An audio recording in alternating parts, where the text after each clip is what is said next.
Hi friends, जय जगन्नाथ। तो प्रथमे ମୁଁ ଆପଣମାନଙ୍କୁ ଆଜି କିଛି କହିବାକୁ ଚାହୁଁଛି। ତ ଭିଡିଓ ଫାର୍ଷ୍ଟ ଟୁ ଲାଷ୍ଟ ପର୍ଯ୍ୟନ୍ତ ଦେଖନ୍ତୁ, ଜାଣିପାରିବେ ମୁଁ କଣ କହୁଛି। ରୋଷେଇ ଘରେ କଣ କଲେ ଲକ୍ଷ୍ମୀ ଛାଡି ପଳେଇବେ, ମୁଁ ଆଜି ସେଇ ବିଷୟରେ କିଛି କହିବି। ଅଚ୍ୟୁତାନନ୍ଦ ମହାପୁରୁଷ ନେମାଳ ମାଳିକାର ଲେଖିଲେ ଯେ, ହେ ମୋର କଳିଯୁଗର ମା ମାନେ, ମନୁସ୍ମୃତିରେ ଲେଖା ହେଇଛି, ଯେଉଁଠି ନାରୀର ପୂଜା କରାଯାଏ ସେଇଠି ଦେବତାମାନେ ବାସ କରନ୍ତି। ଯେଉଁଠି ନାରୀ ଲାଞ୍ଛିତ, ନାରୀ ଅବହେଳିତ, ନାରୀ ନିଷ୍ପେଷିତ, ସେଇଠି ଭଗବାନ କେବେ ବି ସେ ଘରେ ରହିବେ ନାହିଁ। ତ ଭଗବାନ ପୁଣି କହିଛନ୍ତି, ଦ୍ୱାପର ଯୁଗରେ ହେ ବିଦୁର, ଦୁଇତା ଉପରେ କେବେ ହେଲେ ଅସନ୍ତୋଷ ହେବ ନାହିଁ। ପ୍ରଥମେ ଭୋଜନ, ପରେ ନାରୀ, ଏଇ ଦୁଇଟି ଉପରେ ଅସନ୍ତୁଷ୍ଟ ହେବା ଉଚିତ ନୁହେଁ। ଅସନ୍ତୁଷ୍ଟ ହେଲେ ଜୀବନ ଦୁଃଖମୟ ହେବ। କିନ୍ତୁ ନାରୀ କିଭଳି ହେବା ଦରକାର ଏ କଳିଯୁଗରେ?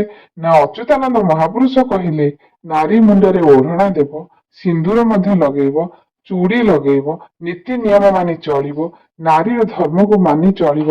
ନାରୀର ଭୂଷଣ ହେଲା ଲଜ୍ଜା। ନାରୀର ଭୂଷଣ ଗହଣା କି ଦାମୀ ଶାଢୀ ନୁହେଁ, ଲଜ୍ଜା ହେଉଛି ନାରୀର ଭୂଷଣ।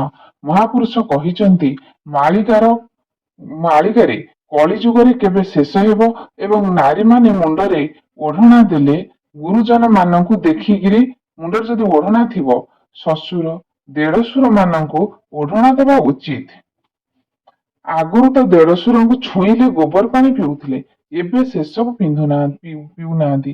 ଏବେ ଭାଇ ବୋଉ ଫଟୋ ଛାଡୁଛି, ଦେଢଶୁର ଲାଇକ୍ କମେଣ୍ଟ କରୁଛି। ଏବେ କିଭଳି ଘଟଣା ଆଗକୁ ମଧ୍ୟ ଆପଣମାନେ ଦେଖିବେ।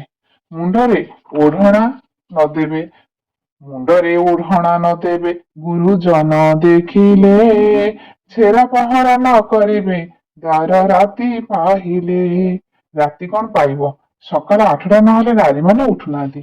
ଗୋବର ପାଣି ପକେଇବେ କଣ? ଏଇ ତ କଳିଯୁଗ ଶେଷ।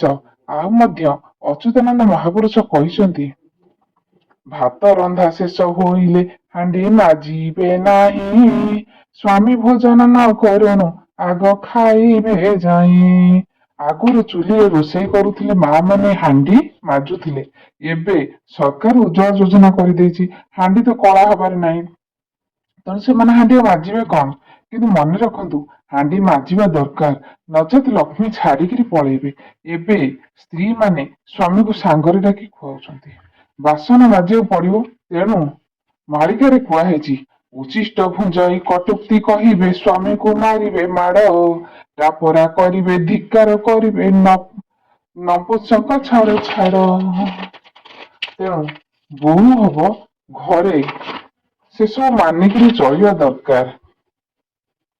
ଏବେ ତ ବୋହୂ ମାନେ କଣ କରୁଛନ୍ତି ନା, ବୋହୂ ଘରକୁ ଆସି ଶାଶୁ ଶ୍ୱଶୁରଙ୍କୁ ମାନୁନି।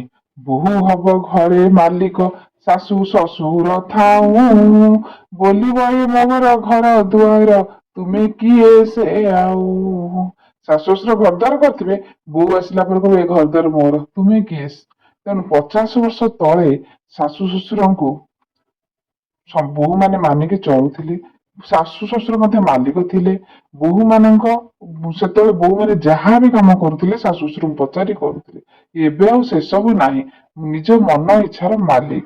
ସେଥିପାଇଁ କଳି ଯୁଗରେ ରୋଷେଇ ଘରେ ଆଉ ଲକ୍ଷ୍ମୀ ରହୁନାହାନ୍ତି। କ୍ଷମା କରିବେ ସଜ୍ଜନ ମଣ୍ଡଳୀ, ମୁଁ କାହାକୁ ଇଙ୍ଗିତ କରିବା ଆକ୍ଷେପ କରି କହୁନାହିଁ। ମୁଁ ଯାହା ଏ କଳି ଯୁଗରେ ଘଟୁଛି, ମୁଁ ସେଇଟା ହିଁ କହୁଛି। ହଁ, ଯଦି ଆପଣମାନେ ମୋ ଭିଡିଓଟିକୁ ଭଲ ଲାଗୁଥିବ ତାହେଲେ ସେୟାର କରିବେ ଏବଂ ଗୋଟେ ଲାଇକ୍ ଦେବେ, କମେଣ୍ଟ ମଧ୍ୟ ଦେବେ। ଏବଂ ଯୋଉମାନେ ଭିଡିଓଟି ନୂଆ ଦେଖୁଛନ୍ତି ସେମାନେ ସବସ୍କ୍ରାଇବ କରି ବେଲ ବଟନ ଦବେଇ ଦେବେ, କାରଣ ଆପଣମାନଙ୍କ ପାଖକୁ ସର୍ବପ୍ରଥମେ ନୋଟିଫିକେସନ ପହଞ୍ଚିବ। ତ ରହୁଛି, ଜୟ ଜଗନ୍ନାଥ, ଜୟ ଜଗନ୍ନାଥ, ଜୟ ଜଗନ୍ନାଥ।